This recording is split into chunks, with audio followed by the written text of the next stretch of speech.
Hello Scorpio, welcome to this reading. My name is Zane and we're going to be taking a look at the current energy for the sign of Scorpio for the week of June 27th.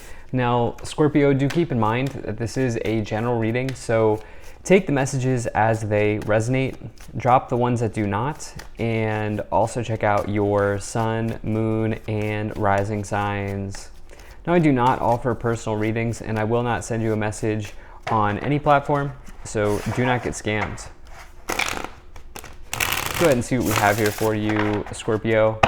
Now I am using the Mermaid Tarot as well as the Angel Answers Oracle deck. There are links to all of these decks in the description below. I also ask that you hit the like button and subscribe, as it really does help my channel grow in a big way. All right, so let's go ahead and make sure we're all set up and in view here for you, Scorpio. All right. Go ahead and put this up here, and then I'll also take 3 of the Oracle cards to clarify as we go along. Put that up there. All right, Scorpio. So, first and foremost, are my eyes deceiving me? No, they are not. You have 4 out of the 5 cards here are major arcanas, okay? And they're all sort of coming in through the future as well. And so there's a major theme here playing out for you at the end of June, as we kind of close out June here, and we look forward to sort of the official start of summer, which is that solstice period on, I believe it's the 21st. And you know, as we roll into summer here, there's potentially some of you are looking to manifest something important in your career life. And if it's not your career life, it could be around potentially you like stepping into a leadership role in your family unit, or just a leadership role in your life generally. I think this is probably closer to career, but there's certainly a lot of magic here for sure on the board, and something that this idea of like using magic to manifest, I feel like is really important for you here. But let's go ahead and just dive right in. So right away in the middle you have this Justice card. The Justice card is really a card of karma, and it's important that you understand that karma is simply the accumulation of the actions that we take day in and day out. Okay, and you can see this sort of the scales here sort of being weighed. And it says that in taking just action, or in taking right action, you will be justly rewarded. The Justice card says that at the end of the day, all parties get the outcome that they deserve. It can talk about legal energy. It can also just talk about the energy of balance and sort of waiting for, and sort of this like wait and see type of energy, you know, not trying to maybe force something, but more about, you know, allowing yourself to come up with a balanced solution to a problem. But I think that this is about some type of action here that you're probably weighing. And while the past may have not been the exact right moment, I do feel like the future will be full of action for you. Now, in the past, you actually have been doing some really good work here. You've been doing some very good work. So the 3 of Wands and the Star is an incredibly good combination to get. You can see that this person on the card here is ready to go explore. You can see this sort of magnifying glass. They're ready to discover or explore something new. And they also have their 3 pillars in life well aligned and evenly sort of balanced out: health, wealth, and love, right? And so this talks about not only exploration, not only discovery, adventure, and kind of expansion and growth, but it also talks about your 3 pillars of life: health, wealth, and love. And it is almost like some of you have been sort of creating balance and harmony here in the past. The Wands is the suit of work as well, and so I do feel like things have been going very well. I think some of you have been trying to find something here with the magnifying glass symbolism here. I think some of you have been trying to find something in your career life. You also have this star energy, which is about a wish sort of being granted, a wish come true within the universe. And you can see here that there's this mermaid is wishing upon a star here, but they're also calling it in. And that's the important part here. They're also calling the wish in. And it is symbolism that this can absolutely happen. And for some of you, since this was in the past, some of you may have felt like you've been in a sort of like idyllic or ideal period of time here in the past. The star can also talk about you maybe being in front of people. Maybe this is through YouTube, maybe this is through another social media platform, Facebook or whatever it is. Maybe it's you giving a presentation at work or, something like that, but it can see you being in the starlight or being in the spotlight. The other thing here is it is hope, clarity, and optimism. It's a very, very good card. It's one of my favorite cards to find, but I really like that it's paired with the Three of Wands. Some of you have been exploring, you've been discovering, and it's almost like you've been looking for the answers within the universe, right? Like you've been looking for the answers. You're like moving out of the 3D, okay? Not to get like super kind of in the weeds here, but some of you are, it's beyond, what is tangibly on Earth here. It's like some of you are looking out farther. Some of you are exploring out farther here. In the future, you have the Magician and the Emperor. I love this energy. This is like major, like magical manifesting energy, okay? The Magician, you can see that all of the tools here on the table, all 4 suits and elements of the tarot are available to them, and they are able to sort of use these tools to manifest something big. The tools are also within them. They're not just on the table, but they're within them. So when you get the Magician card, it says take action now, because you already possess everything that you need to be amazing, to put something amazing out there, or to make something happen. And it does ask you to take action, okay? The problem for the Magician is that sometimes they have a tendency of dipping into inaction, and so just be careful of that.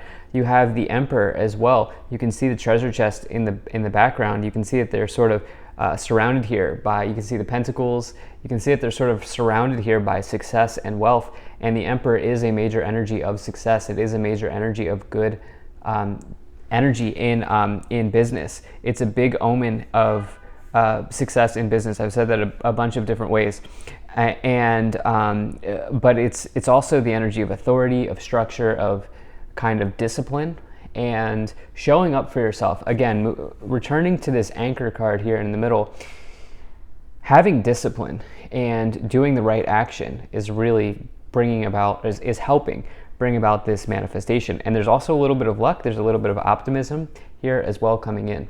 So let's go ahead and move up the pyramid here. So you have the Moon, you have the High Priestess, wow. You have the Ace of Swords, you have the Queen of Cups. Are you a magician, Scorpio? I have to ask you. Am I talking to Harry Potter here? Because, I mean, listen, so you have this moon energy, all right, so let's just start here. I really like the illustration on this card. You can see that they're sort of singing with the universe. They're kind of listening and tuning in to the sound of the universe, to the magic of the universe. And, the moon card is a major card of intuition, but the card next to it is an even bigger sign of intuition in the tarot, which is the High Priestess, the most intuitive card to find.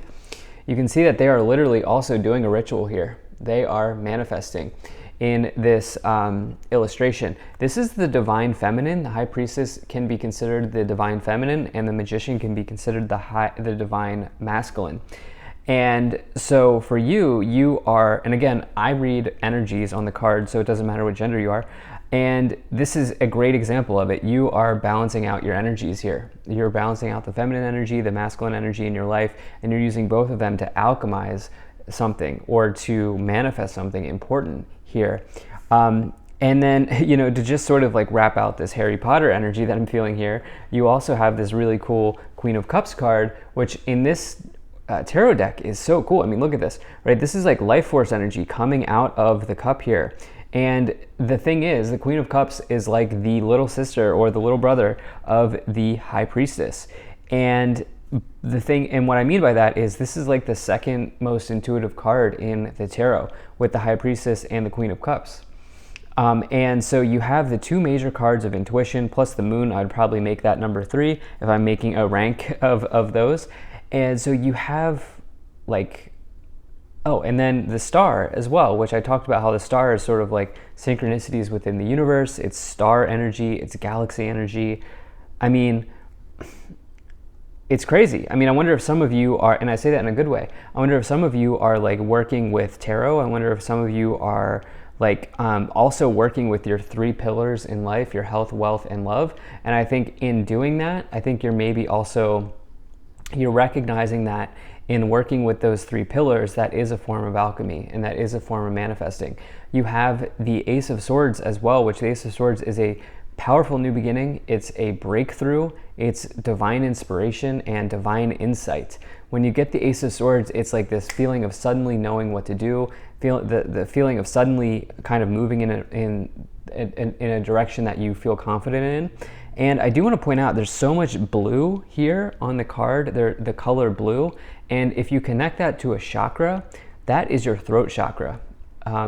And throat chakra is all about making your voice be heard and speaking up when you need to speak up. And so I think some of you are doing that, especially because you also have this Magician card, as I've talked about at length here. And the Magician card is associated with Mercury. Mercury is the planet of communication. Wow, this is pretty incredible. Let's go ahead and take a look at these 3 oracle cards here. So you have get more information, it's up to you, and ask your angels. Look, I think some of you are spending a whole lot of time with your guides. Okay, you could just cross that angels if you want to. If you're not like an angel person, that's fine. You could just say that you're asking your guides for support here. You're communing with your guides here, and that may also be why this communication or this throat chakra energy is coming in as well. Where it's like some of you here. Some of you, the communication may be with like a spirit guide, like quite literally, as we've, talked about all of this magical type of energy here on the board in this reading. And so, yeah, pretty incredible. Let's continue moving up the pyramid here. So you have the Knight of Cups, you have the Knight of Wands, and you have the 5 of Cups. So we now have double knights coming in here. And if you see here in this card, this Knight of Wands is dreaming about what could be. Okay, they're dreaming into the pool or into the cup. And this kind of gives me this energy of somebody scrying. If you've ever seen somebody scry, which is another divination technique. It's a more ancient divination technique where you scry into a bowl of water or into a pool of water. And it is almost like some of you are getting maybe extreme downloads or important downloads of information. It's almost like some of you are communicating with something that is beyond you, that is higher than you. And something like that here. You have the Knight of Wands as well, which is really a major energy of sort of moving in, moving. It can come forward when you're ready to move residence, move zip code, or move to a new location. But it's also a card around your talents, your passions, and your hobbies. And it says that you are a true Swiss Army knife. You are a true sort of jack of all trades. And you can really, do a whole lot, and you have a lot to bring to the world, and you have a lot to bring to the workplace. The 5 of Cups is, I actually like the illustration here on the 5 of Cups. This person sort of kind of hugging their animal friend, right? And they're recognizing that sometimes in life, we go through disappointments, right? And it's part of the path, but they're not letting it get the worst of them. They're doing something to take care of themselves, which is to kind of spend time with their pet or their animal friends. And I almost feel like whatever, challenge you have been faced with, you've worked right through it and you've come up with the right solution to help yourself through that situation. Let's go and see what else we have here. So you have the Page of Swords, and you have the 10 of Pentacles. Okay, so the Page of Swords, this is about you potentially, I think, being a thoughtful communicator. There's something around your communication and the sort of way that you can use communication to manifest. And so again, this could be you writing out affirmations. This could be you writing out wishes and dreams. This could be you, writing something, creating like a dream log. This is something, or you just speaking something into existence is kind of what I'm feeling here because of all of this like Harry Potter magic type of energy. You have the Ten of Pentacles as well, which is a major harvest. You can see the whole family here surrounded by the food, by the pentacles, by the harvest. It is family wealth or generational wealth or empires. It is the energy of kind of building a legacy. But if that's not resonating with you, the Ten of Pentacles can talk about you really making moves that increase your abundance and increase your abundance mindset, which I think is also very, very key in this reading. At the top of the pyramid, you have the Fool. The Fool is a powerful new beginning. It's one of the most, actually, it's the most powerful card for me in the tarot because the Fool starts off all of the journey of the tarot through the major arcana and through everything. It's the first tarot card, and so it says that you are about to embark on something brand new here. And it's this feeling of knowing that you're going somewhere but not exactly knowing where you're going yet, and that's an exciting feeling. At the bottom of the deck you have the Page of Pentacles. I'm serious, this is one of my favorite readings. I've never actually had this magical of a reading before. Page of Pentacles is that's about your prospects in life looking good and connecting with the joy that is around you. Also working hard and realizing that as you put in energy and effort, you are justly rewarded, coming back to this scales energy here at the bottom of the deck. So thank you so much for being here. If you enjoyed this, hit that like button, subscribe. Really appreciate you, and I will see you in the next reading.